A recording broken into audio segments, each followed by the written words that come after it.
Okay, well, good evening, everyone. Welcome to our third and final June information session. I am particularly excited about tonight because I know it's going to be a comfortable, casual conversation and a chance for parent attendees to really hear from our parents, ask some specific questions. I did get some questions that were submitted in advance, which I'll address in due course. But first, introductions. My name is John Carpenter. I'm head of school. Just finished my first year at Academy High, which was certainly a very unusual and remarkable year. Terrific year for the school, though. Despite all the challenges, we really accomplished a lot of great things and milestones, not the least of which was graduating our very first senior class. On that note, actually, I had tried to round up some student panelists. I know of one for sure who will be joining us, I do believe. One of our newly minted alumni, who was actually not one of our founding freshmen. He joined us sophomore year. And I have some potential questions to toss out, just get the ball rolling, but certainly Alice and the other parents that join us, I would love to have you lead the conversation with any particular interests or questions that you may have. John Carpenter, head of school, welcome. I guess let's go around in whatever Brady Bunch order, and Academy High parents, if you would introduce yourself and tell us who your Academy High student is and what grade level they are going into this fall. And let's see, Sarah, we will begin with you on the top right as far as my screen. Hi, everybody. I'm Sarah McAvoy. And this past year, I had both of our twins at Academy High. Teo was their freshman year. He's a rising junior and continuing on. So I'm happy to be here tonight. Lovely to see you as always. Who's next? We can go clockwise. You tell us. You might need to tell us your screen because Amy Schred. Okay. You're I up. have two kids at Academy High. Yoon is going into their senior year and started as a freshman. And Sierra is going into her junior year. Mhm. Yes, indeed, time flies. Nicole Miller. Oops, you're muted. We can't hear you. Sorry. There you go. Okay. My son Richard is going to be a senior. He has been at Academy High for a semester, and he was a transfer from Central High School. And so we are feeling a little bit more orientated now. Yeah. Indeed. No, and it's been great to have him join us. And as you know, I was really impressed by how he stepped right in. You know, any kind of transition is challenging, but to come in mid-year, but yeah, good for him. Hopefully he's enjoying his summer. Mark Laufenberg, hello. Hi, yes, I have two kids at Academy High. I have Sam, who's a rising senior, and Eleanor, who is a rising sophomore. Indeed. And Malika. Hi, I'm Malika, and I really am Steve. I'm subbing in for my husband tonight. We have a rising sophomore. Her name is Baraka Culpepper, and we have just had a wonderful year. I just have to say, with this COVID pandemic and the way that the school has handled the on-site and the Zooming, just hats off, ovation. It was a real challenge, and you really did bring the kids through in such a way that was sensitive to their developmental markers and also health and safety. So I just wanted to say that off the bat. So thank you. It's been a good year. Well, I appreciate you saying that. And, you know, really, it was an entire community effort. One of the first things we did, you might recall, at the start of the year is we all signed a community pledge agreeing that we would all be part of the solution. And well, I was going to say knock on wood. Hopefully we don't have to knock on wood anymore, but we only had one case the entire year, which I think is really a credit to everyone, students, teachers, parents too. So thank you. Let's see, have I forgotten anyone? Alice, tell us about your potential high schooler or maybe current high schooler. Sure. I have a daughter named Sarah. She is currently a sophomore, and well, she'll be a sophomore, and we're checking out some options. She's been in a variety of different private schools in the past, most recently at Uni High and then homeschooling when they went remote. And we're considering either Academy High or maybe Central. So I was interested to see that Nicole had just come from Central. So Right, that's right. Yes, indeed. Well, and which reminds me, and again, thank you to all our parents for being resources. And I would love, Alice, if you have any follow-ups or want to continue a particular topic conversation, you can email me and I can put you in touch with these good folks. You know, So am you I all the remind only me. parent here? The only new person who's not already plugged in? It looks like it. Are Only y'all at the just meeting here moment. for me? No. Hey, we got you outnumbered. Yeah. No. We do have some other folks that had signed up. They may not be watching the clock, but we'll see. But no, happy to have this gang here. I would hang out with these good folks regardless. Hundreds will be watching the recording. That's right. Okay. Right. That's right. This will go viral before you know it. Translated into 50 different languages. You know, you all reminding me of which grades your children are going into. I realized I didn't plan or intend this, but we are certainly rising senior heavy, which is actually terrific because you all bring multiple years of experience. Those of you who started in ninth grade, Nicole, I'm particularly grateful that that you stepped forward to volunteer, because I think speaking about that experience of transferring and transitioning is really, really valuable, and being able to make some direct comparisons between Richard's previous school experience and how Academy High has been different. And certainly Malika, talking about you experienced high school for the first time this past year as a parent. Now Brock has got the broken in model, but certainly talking about what that whole high school transition felt like for you. And Mark having a rising senior and a daughter that just finished freshman year, as well as a rising senior that's at another school. I think that offers some good comparisons. So I guess maybe the first question I would throw out for our panelists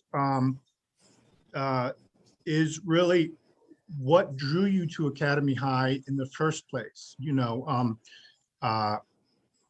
Champaign-Urbana is blessed with a lot of different options, and certainly one of the purposes of an independent school is to provide families an additional option for families or students that might be looking for something different.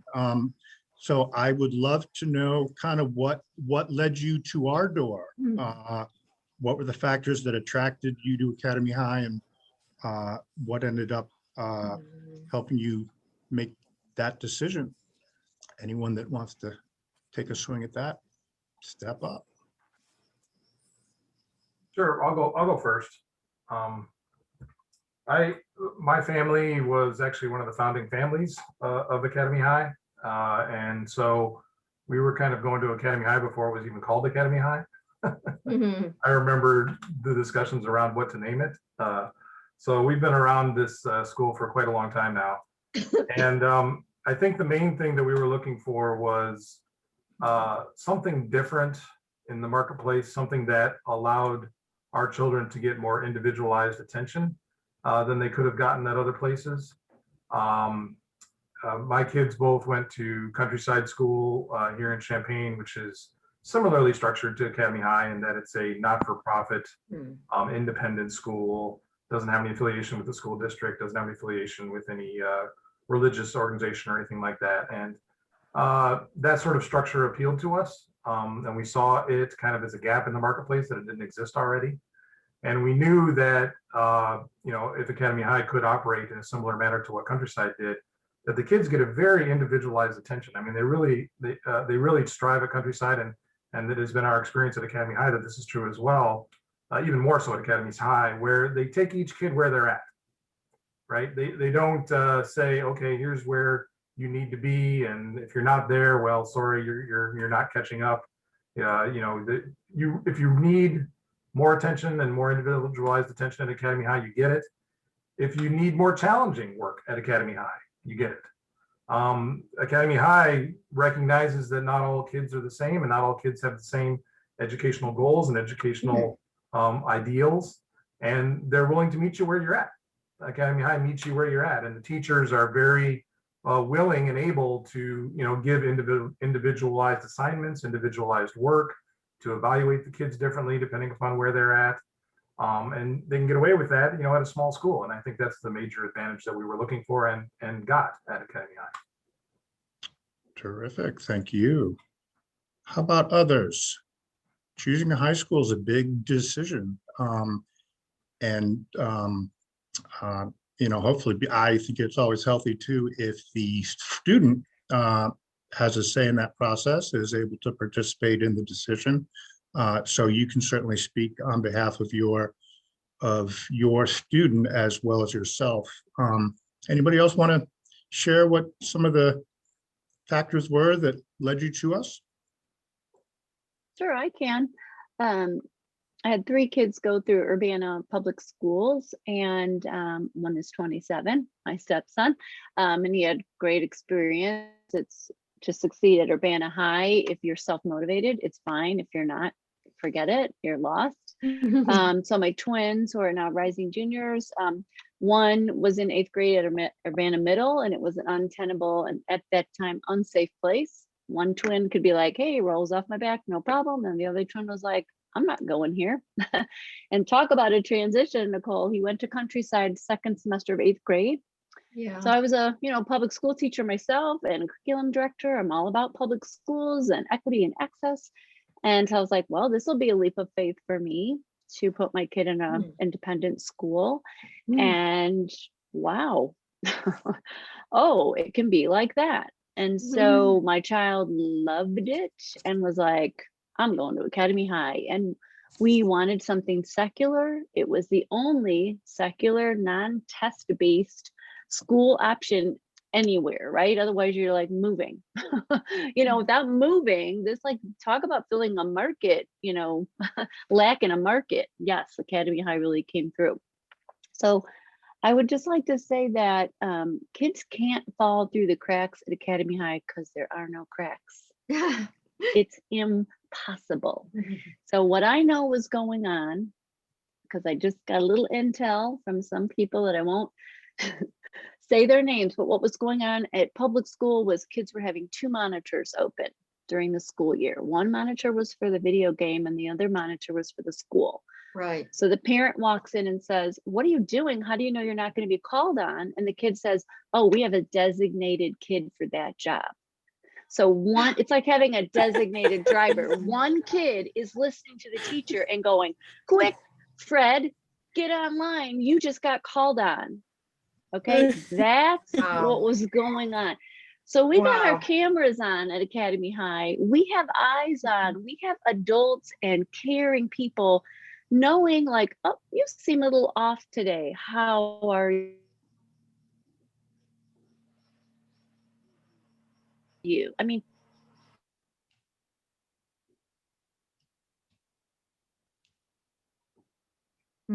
Little freeze up there from Sarah. You're frozen at the moment, phenomenal. or else deep in thought. I think probably frozen. You'll be back though. Oh. That's okay. That's okay. But yes, certainly eyes and ears on our kids. And Gosh, I appreciate you saying that there are no cracks. And, certainly that's one of the fundamental, I think, benefits or advantages of being at a small independent day school where you've got those small classes, very close teacher-student interactions, relationships, personal attention, being able to know each kid as an individual learner, what their strengths are, what their growth areas are, what their particular interests are. And indeed, I think our program does a really nice job of inviting kids to put their fingerprints on the curriculum, share with the teachers if there's a particular topic or area that they'd like to learn about, or when it comes to an assignment, if there's a particular type of project that they'd like to do in order to leverage their particular strengths or learning styles. For sure, it is not a one size fit all place. Anybody else have anyone else have anything else to add? Or we can always circle back to all of these. There is no real agenda. Go, Amy. I'll Amy say has- real quick, yeah. So my two older boys, I have two that are in college right now, and they both went through uni high. It really fit the first one like a T. It was just the ideal school for him. He really thrived there. And my second one, it really didn't. He still thrived there, but he did not enjoy school. It just didn't match. I think for uni, it's a very particular type of learning where you do a lot of memorization and a lot of very learning in many of the classes. I know they try to be a lab school and brand themselves as non-traditional in some ways, but from my perspective of what my kids went through, it was very traditional learning. And my second one, when we heard about Academy High, I thought, oh, I wish Dante had this experience, because it's so much more project-based and the kids are so invested in what they're learning because they make it their own and they don't have to do the kind of one-size-fits-all memorization of facts and regurgitation of facts. It's problem-based, it's communication and creativity and problem solving that are valued and not just that memorization. And so I knew I have two girls who were adopted. I really wanted a racially diverse environment for them. And we live out in the country. And so I wasn't going to get that out here. And so that's what really drew us to Academy High, is being at a place where they could have more hands-on learning, be able to be engaged in the community more. And I knew based on their personalities, they were going to be much more like my second one than my first one. And it's been really wonderful for both of them. Terrific. Yes, indeed. I guess, well, and, one of the initial challenges of Academy High being new is that it didn't have a history, it didn't have a track record. And I think up until this year, my sense is that in many ways, it's been the best kept secret in town. Now that we are able to go out and about in the community, now that we don't have to stay in our caves anymore. As an example, this spring, we had our first track team. And so we went to some meets and we had a nice tent that we put up with Academy High on the side, and people would come up and say, "Oh, who are you? What are you?" And so that was a good opportunity to introduce ourselves. And then I know often, and I'm always curious what kids say. It's too bad Jack Weirardo's not here. He's one of our newly minted graduates, but I guess parents, given that a lot of other parents maybe aren't aware of Academy High, what are the first things that you say, or what do you say as far as how Academy High is unique or different or special? How does it differentiate itself? And you've already mentioned a number of great things, but I'm wondering if there's something that jumps out for you. I think that structure often tells you a lot about the core values of an institution, how it's put together, what the rules are, tends to tell a lot about the people who comprise the place and what they value. And one of the things that really stuck out to me initially, and this is a very small thing, but it's a big thing in my opinion, is that the school day starts at between 9:15 and 9:30. Now, why is that important?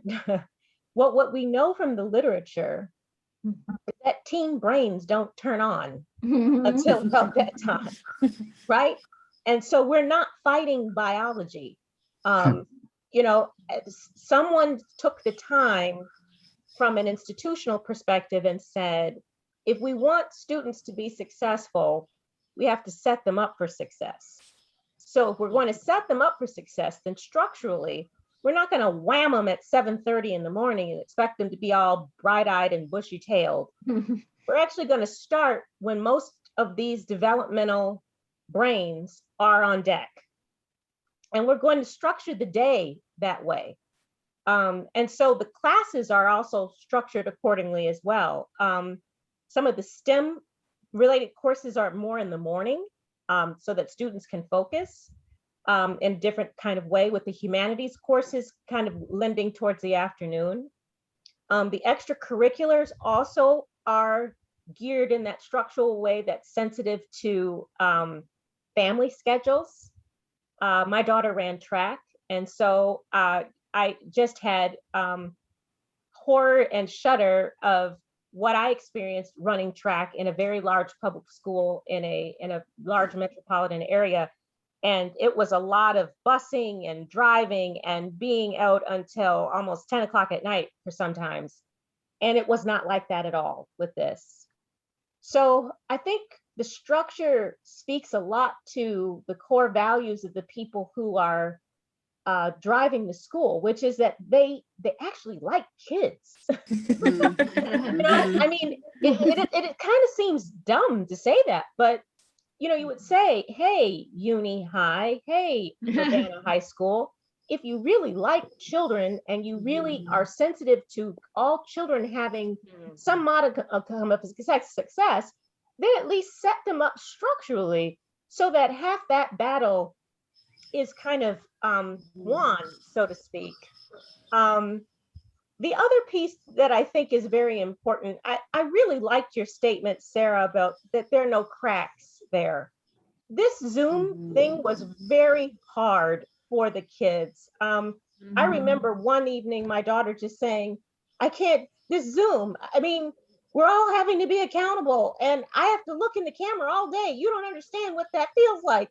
And people are watching you. Okay, so you know, she's like, it's really hard, and I really want to go back to school. I really want to be with my friends. And I said, I think they're going to set up a way to do that. I think that that's coming down the pike. And that was again in response to, you can't put kids on cameras all day long.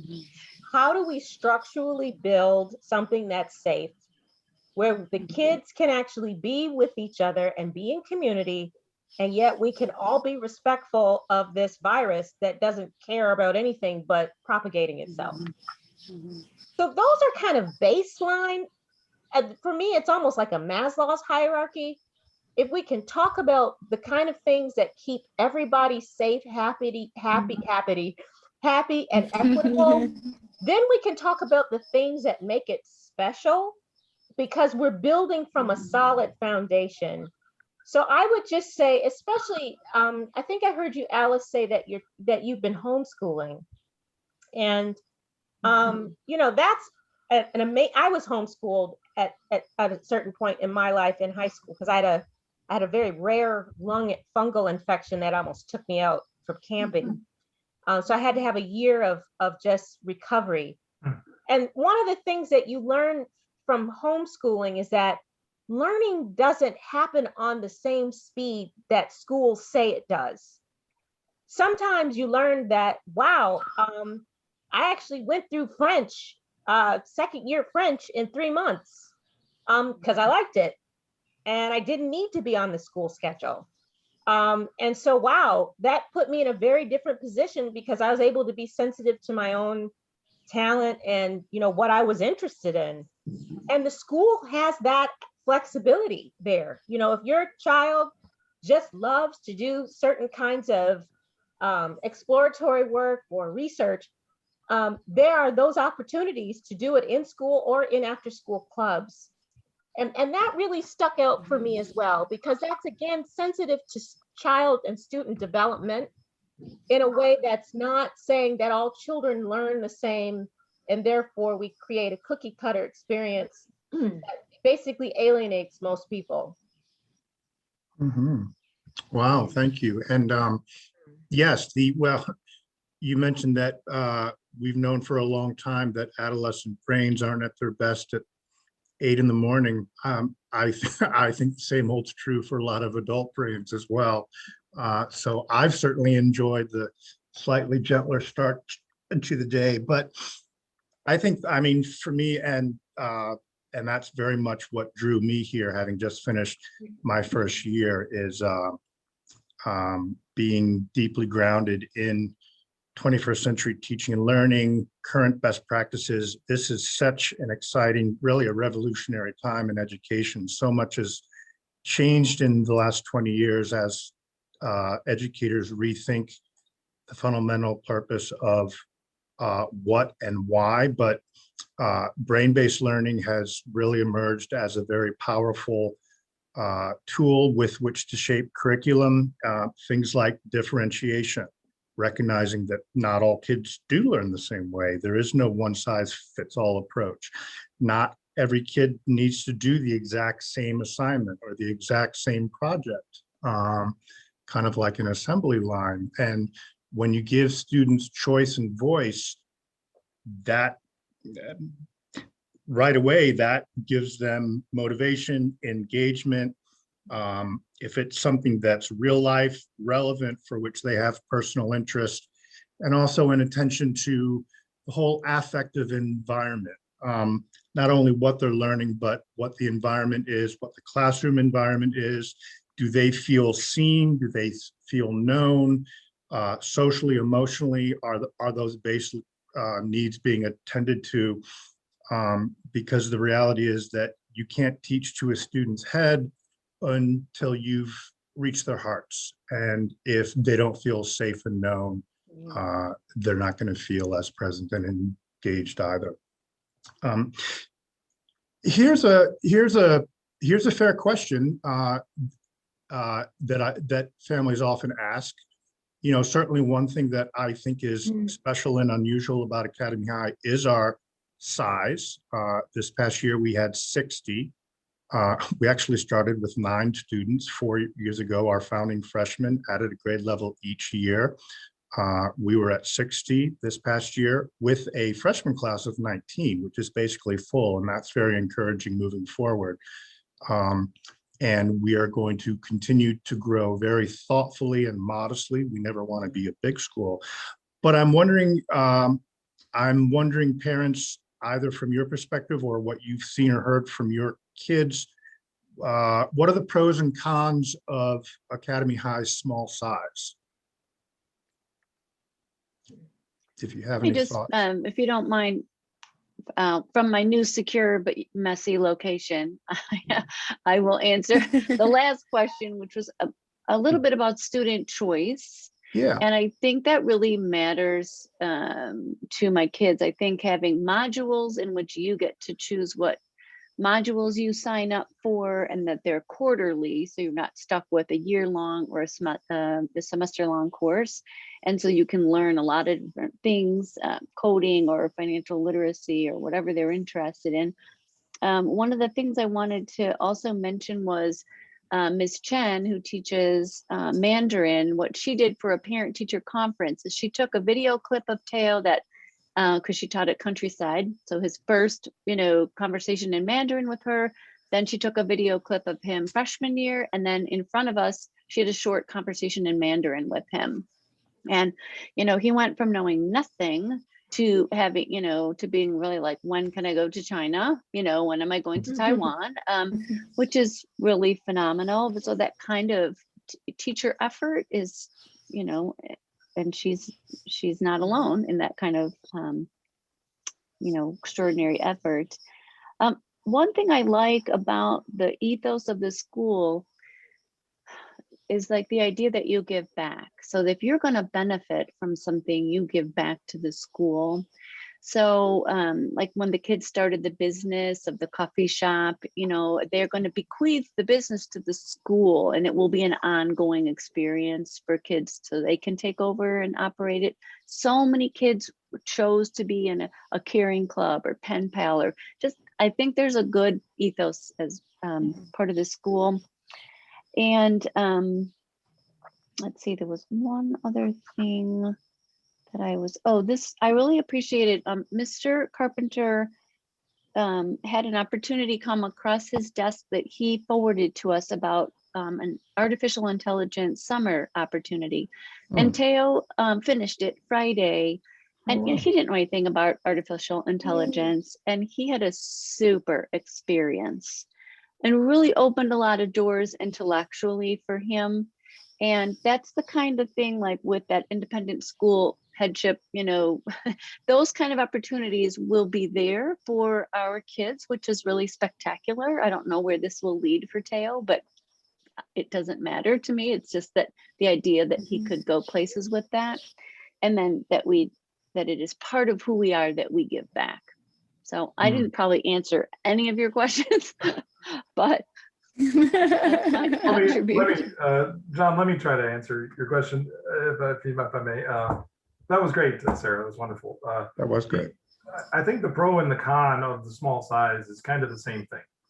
And that is, if you want to do something at Academy High, you have the responsibility to do it yourself, right? And for some people, that's going to be a huge pro. And I think for our kids in the long run, they're going to benefit greatly from that. If you want to start an automotive club, you start an automotive club. If you want to start a drama club, you start a drama club. And these are examples of clubs that have actually been started in the last few years from some of our students. The ones that are, you know, we have a kid there who's like super interested in making movies, and so he gets to make movies. You know, my own son is interested in cars, and so he gets to talk about cars. And for some people, I think the con is, oh, if I want to do something, I don't have to start it myself, I can join it. And I think some people have that mindset of, I don't really want to be the leader, I just want to join the club and do what the club is doing. And, you know, but at Academy High, you're kind of forced to, look, if you want to do it, you have to jump in and figure it out yourself. And I think the opportunities are great for that, because I think it looks a lot better, for example, on your college admissions resume to say that you started something rather than you just joined something else. So I think it's a net positive, and it's a huge pro, but it's also something that you have to be aware of going in, that, you know, if you say, well, I really wish there was something like this at Academy High, somebody's going to point at you and say, go. You know, that's a good point. And yeah, I think I was really, really struck this past year by watching the freshmen come in. You know, usually you think of wide-eyed freshmen who are, you know, scared and overwhelmed and, oh my God, look at all these big kids. I have to tell you that this freshman class really very quickly emerged, almost like, in a way, some of the de facto leaders of our school. They stepped up, they started some of our most robust, popular student-led clubs. You know, sometimes there's maybe the old notion that as a freshman, you had to keep your head down and bide your time and wait your turn before you had those opportunities. Here, I mean, you can just walk in and set up shop. It's been really, really neat seeing that. You can definitely be a big fish in a smaller pond as opposed to being lost in a sea. Any other thoughts on size that people might have? You know, actually, I'm going to pause here for a moment. And Alice, I actually should have offered you this right at the beginning. Are there particular areas or topics or questions that you're eager to hear about? Well, thank you so much. This has been wonderful hearing all of your experiences and thoughts, and it sounds like a really fantastic school. I guess my biggest concern is I don't know how much of the pandemic is playing into this and how much of it is really for real. But at the moment, Sarah isn't really sold on any school at all. She's just so burned out. And so my concern is coming to a small school where you have a lot of personal responsibility, where you have a lot of freedom, because I feel like it might be too overwhelming right now. So I guess my concern is she might need a little more structure and a little more help with making sure she has some deadlines for things that are important, and that, I don't know, maybe if with the small size, there's this pressure that so many my kid puts on herself. She's got to be in the top 2-3% of the class, right? So this is the advantage to being at a big school, is that it's easier to hide and take a break if you need one. And if you're in a small school, everybody knows exactly if you're having a bad day, if you've got a big zit on your face, if you have this great idea. Everybody knows. I went to a small school. I know what it's like. So this is where I am right now, where she is right now, because there are so many positives with a small, awesome opportunity, but with that comes the enormous pressure and responsibility. So that's where I am. And I know that y'all are going to just solve that right like that. Well, no, I want to hear what Nicole raised her hand. I want to hear what Nicole has to say about that. Yeah. Okay, so a little bit of backstory. So you heard that my son has only been there a semester, and he transferred mid-year from Central because going all online all of a sudden just threw him for a loop. And there's a little bit, I need to back up a little bit more to explain why. So at the end of his freshman year, he was finally diagnosed with a couple of learning disabilities, even though he's a super smart kid and he was in all upper level classes, all AP or AP prep classes. And all of a sudden the transition from middle school, where the workload was and the demands and the deadlines were fairly modest, to high school, where he's having to micromanage deadlines for 9 different classes, just it blew up for him. So we it's a long story about how we finally got his diagnosis, but we did. And so basically he's very high functioning Asperger's and ADHD. And so we've done a number of things to help him focus and get through the practical demands of meeting constant deadlines in high school.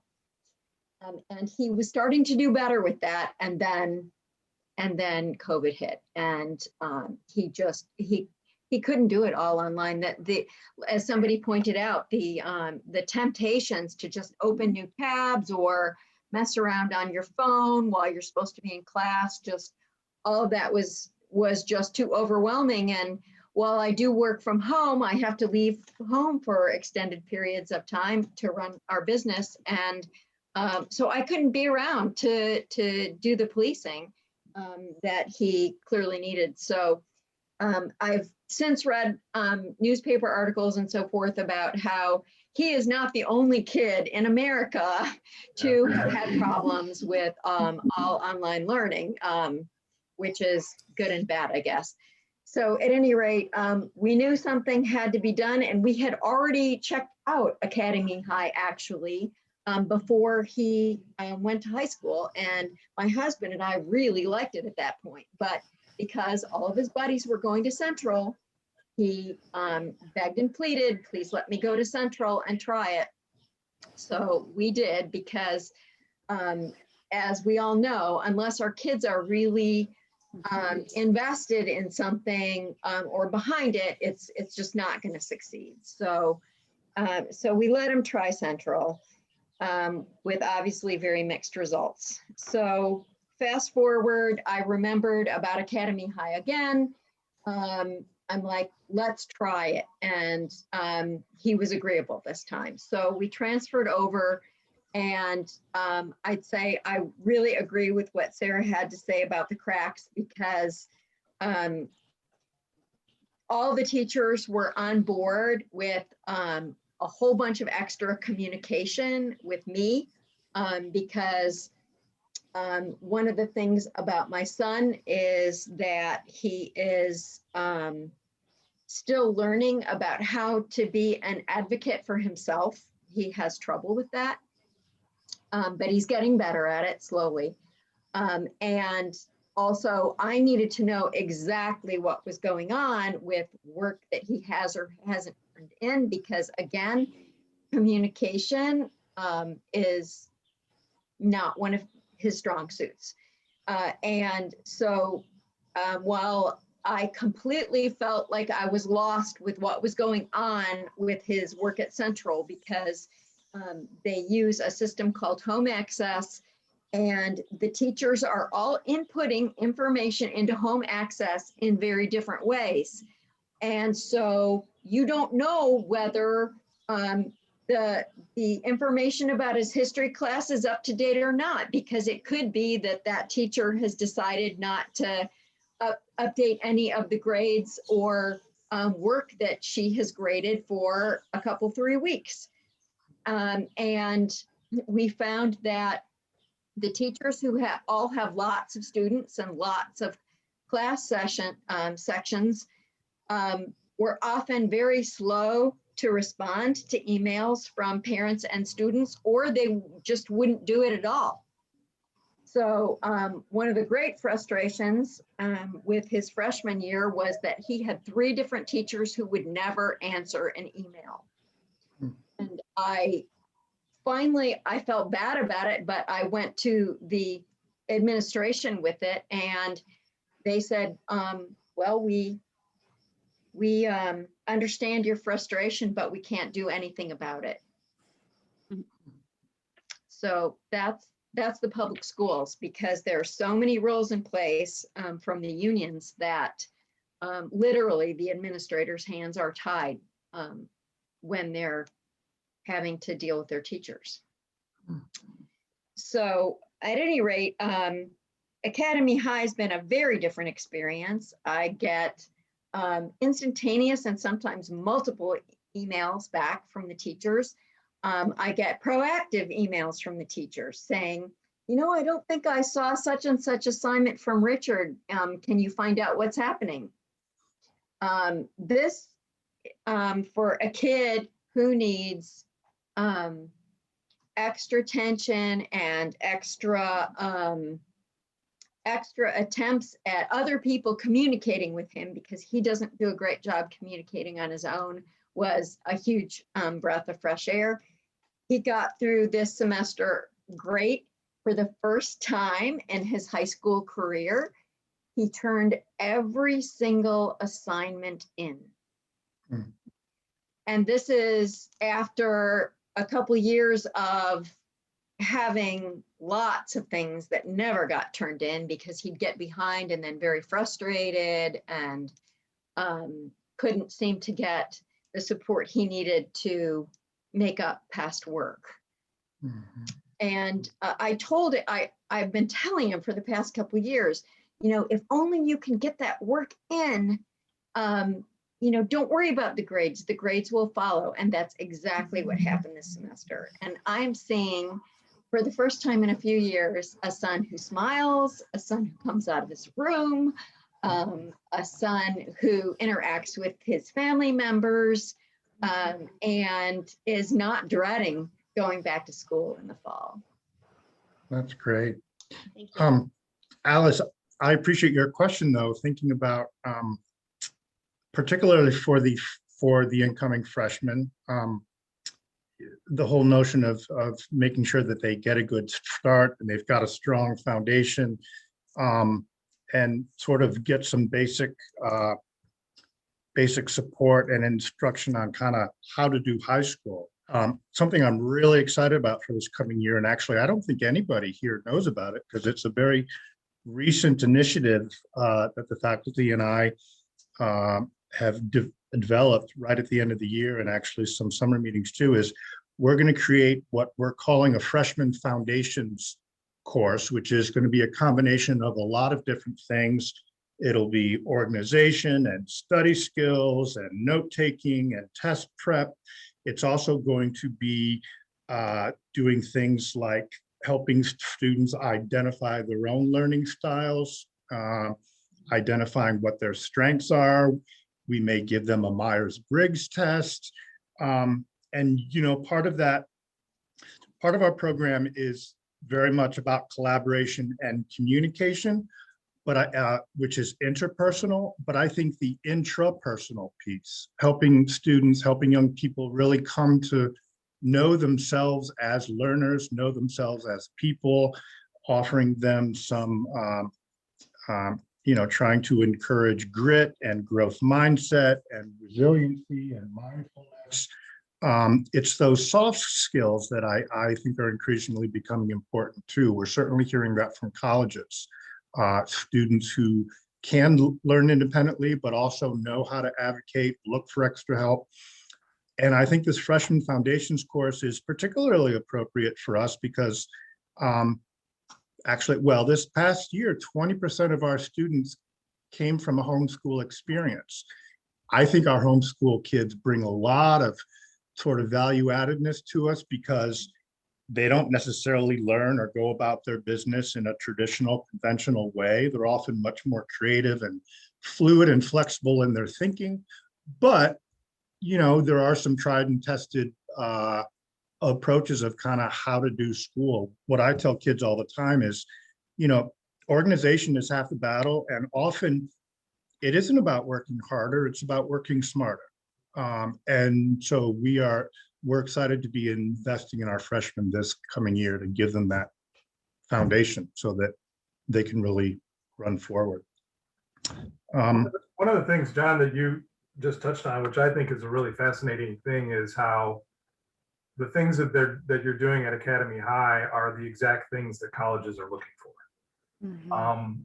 I was struck by this. Like I mentioned earlier, I have a rising senior, and so we're starting to go on some college tours this summer. And just last week, I was up at the University of Chicago taking a college tour. And the University of Chicago is, you know, I don't know how much you believe in those college rankings. I don't put that much stock in them, but usually it's you know, a top 10 school in the country. And the admissions director was up in front talking to this group of parents about the things that University of Chicago cares about. And I swear it could have been you talking, John. I was like, the things that they are talking about are the exact things that Academy High is focusing on.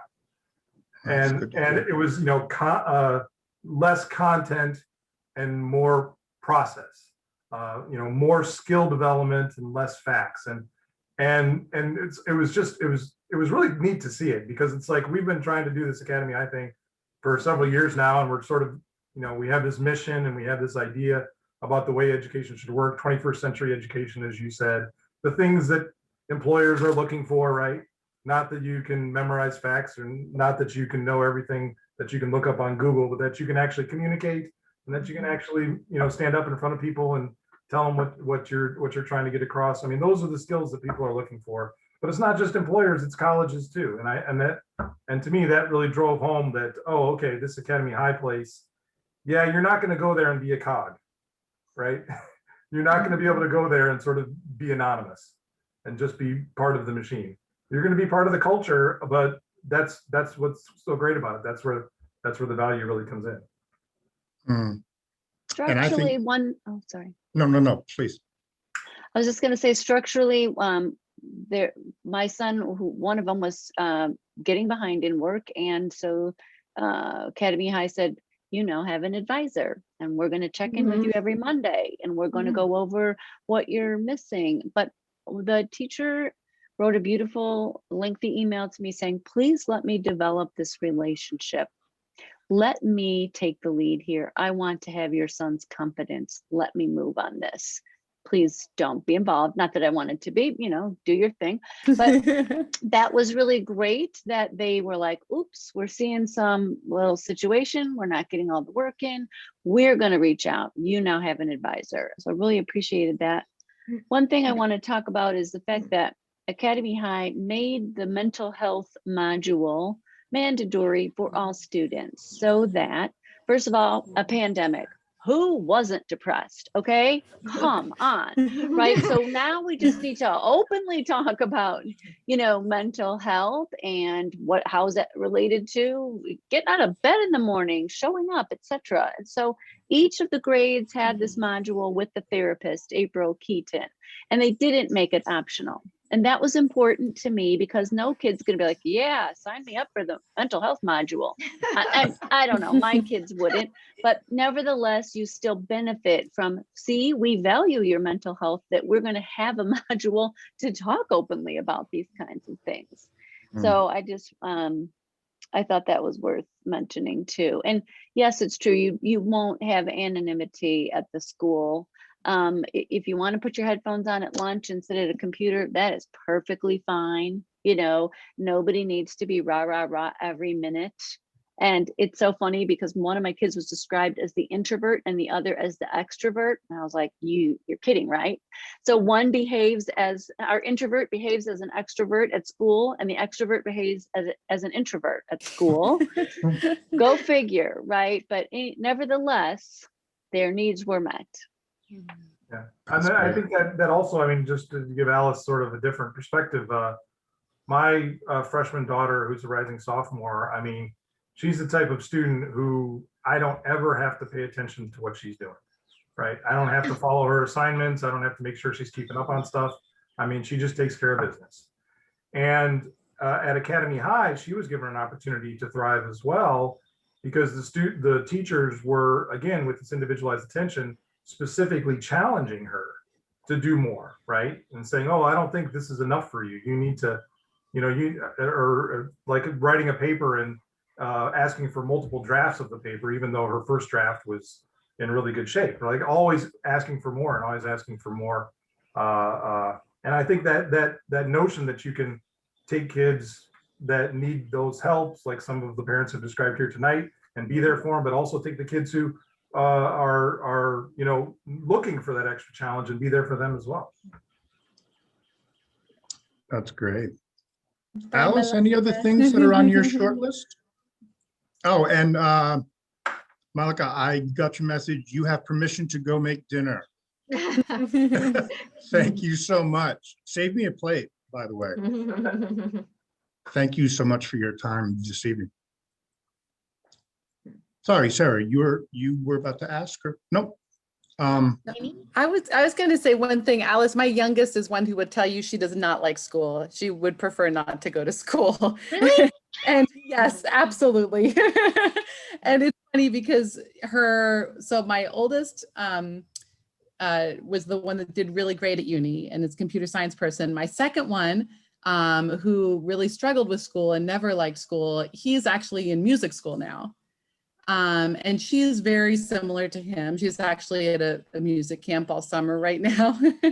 But we keep saying, would you like to go somewhere else? Because it's not like it's been easy for her at Academy High. It's been a real challenge. I think she probably would have failed out of just about any other school if she hadn't been at Academy High. And she made it through great there, but it took a lot of effort. Basically, like Sarah said, the teachers would not let her quit. They wouldn't let her fall through the cracks. They would not give up on her. And there were times when I swear I would have been pulling out my hair and given up on her, but they just were so patient. And so they knew how to play to her strengths, how to rope her back in, how to say, okay, we're going to work on just this right now and get you over this hump. And so when you ask her, she says, no, Mom, I think Academy High is the best place that there is. I just don't really like school. I want to go to college. You have to break it to her, the college is school too. So yeah, I know. I think she's hoping she can play her violin a lot of the time like Dante. Yeah. Oh, well, Amy didn't say this, but your musician son, he goes to undergraduate school in Germany, right? Yes, so my oldest actually is in Germany. Yeah. Oldest is in Germany. Oh, I didn't know that. Yeah, Isaac's in Germany. Isaac, okay. Computer science, yeah. Computer science in Germany, all right. Yeah. That's excellent. Yeah, computer science. Okay, so what's the downside about Academy High? Everybody just like rave. There's got to be something. It's like bad parking, no lunch. Yeah. I mean, what's the downside? I guess you do have to find some of your own, other activities to widen your social circle. If your kids want to have, Mhm. more than just the small group that's in their class. Or, they don't like, obviously music for Sierra, she's got to look elsewhere to get that challenge because they can't be all things to all kids. I think Yeah, that's a really good point. Yeah. Oh, go ahead. Sorry. Somebody else was, Nicole, was that? Oh, I was just gonna say, right, because Richard did swim team at Central, and he just, there isn't that at Academy High. And also he was in band, and there isn't that at Academy High. But I mean, if you look hard enough in this town, there are lots of opportunities to sort of adapt and get some of those experiences in other places if you really wanted to. I mean, if he really, really was motivated, he could probably try and swim with you. He just hasn't been that motivated, in his defense, it's not a super great time to try and pick up something like that this year, this particular year. Yeah, and I think Academy High is going to be adding more and more things over time, and so stay tuned for that swim team. I bet there'll be a swim team pretty soon before you, maybe not before Richard gets out, but Right. but soon enough. The thing that I keep thinking about is how you have to sort of, instead of school being all things to all people, right? That we have this sort of notion that you need to do everything in high school. There needs to be drama, and there needs to be music, and there needs to be sports, and there needs to be quiz bowl, and there needs to be all this stuff like that. And I think we need to kind of get away from that notion. And like some of the other folks have been saying, we need to have more of a community-minded mindset when it comes to these things, right? And I think Academy High, and I know that in talks that I've had with John, we're trying to get to the place where Academy High can get involved with other high schools, like get involved with other high schools in different activities. I know, for just as an example, Uni High has a Habitat for Humanity club, and they host a dodgeball tournament. Yeah. And because that's how they raise money, right, for their Habitat for Humanity things. But the dodgeball tournament is always Uni High only, right? And it's like, why is it only Uni High that's only doing this? Why can't there be a Uni High team and an Academy High team and a Central team and a Centennial team, right? We have all these high schools in town, and they're all so insular. And I think Academy High is really trying to be more community-minded and community-based, and to the extent where Academy High isn't attempting to dictate what your child's high school experience will be, but rather more to curate what their child's interest will be. Like if a child wants to experience something in high school, Academy High wants to find a way to make it happen, right? It's a culture of yes instead of no, sorry, we can't do that. Huge. That's huge. Well, and certainly, that is one of the inherent, at least initial limitations of a small school, is they don't have endless resources, endless facilities, huge gyms, theaters. So if you are a student who's looking to join a chorus of 80 kids or be in a huge musicals with flying, I don't know, with people flying around, you're not going to find that. You're not going to find that yet, but yeah, we are definitely committed to thoughtfully growing our program. Having an athletic program this spring is really exciting. I'm really excited that we are going to be bringing a theater program here this coming fall. I think arts are hugely important as really one of the three equal A's: arts, athletics, and academics. So, but there again, we're always very attuned to what the students' interests are. We ask them all the time for their input. And I guess that's the final thing that I think is so very cool, not only as a professional and as an adult coming here and an opportunity to really build a school from the ground up, but our students have the unique opportunity to really help create a high school with their fingerprints on it. And I think that's an incredibly compelling story that they're going to be able to tell when they meet with college admissions officers, and they can really talk about their own personal investment and what what they helped create, which is going to be a lasting legacy. So it's pretty neat.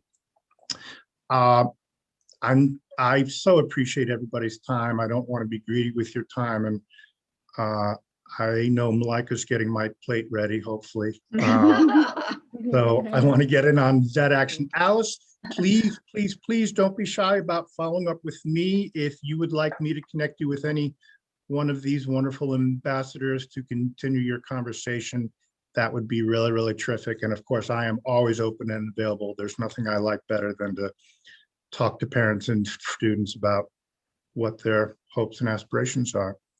Thank you so much. Thank you, everyone, for taking up so much of your evening. I really do appreciate it. Not Our at pleasure. I all. put my Pleasure, phone in the yeah. chat. You can call if you want to. Oh, thank you. Appreciate it. Yeah, for sure. Yes. For sure. And it's good to see all you familiar folks. Hope you're enjoying your summer. I would say, gosh, I can't wait to see you as soon as possible, but that would be a bit of a fib. I'm going to take a tiny bit of summer off myself. Absence makes the heart grow fonder, right? So Right. we shall see each other soon enough. And of course, I'm always here and available for you too. So don't be shy to drop on by. But for now, thank you. Have a wonderful evening and a wonderful rest of the week. Thank you, you too. Bye-bye. Thank Bye-bye. you. Thanks.